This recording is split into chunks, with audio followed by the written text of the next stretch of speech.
Shoot, anak, ikaw na naman.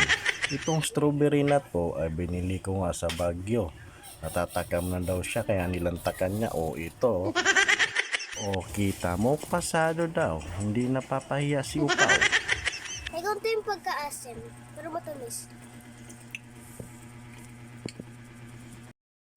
Shoot, Upaw, sablay pala. May asim daw.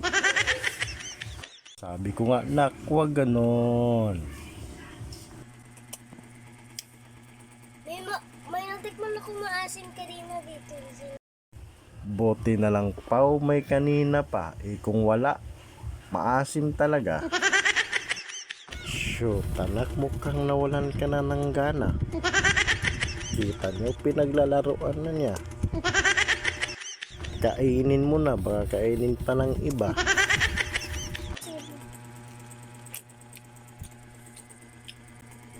Shoot, Pau, pumasa. Approve sa panlasa niya. Kita mo, nang alok pa talaga siya. Sabi niya, gusto mo, bumili ka. Ayos ka talagang bata ka. Binilhan na nga kita. Muntik mo pa akong pinahiya sa madla. Natuwa na nga ako dahil sa sinabi niya. Masarap daw ang strawberry kong dala.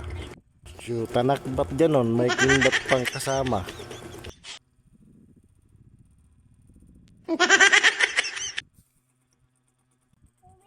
Sumablay nga ako dahil sa pasalubong kong dala. Kaya ganito na lang ang ginawa naming dalawa.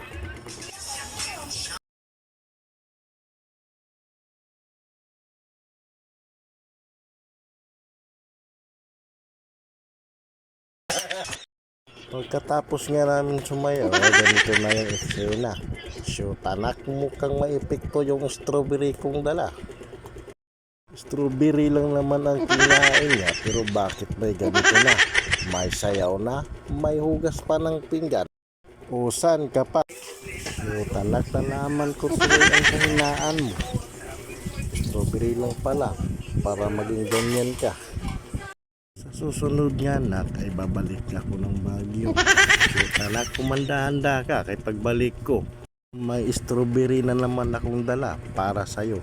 Baka hindi lang sayaw, hugas ng pinggan ang gagawin mo. Baka pagsaing, gagawin mo na.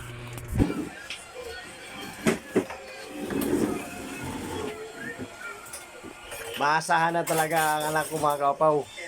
Naghugas ng pinggan. Yan ang gusto ko.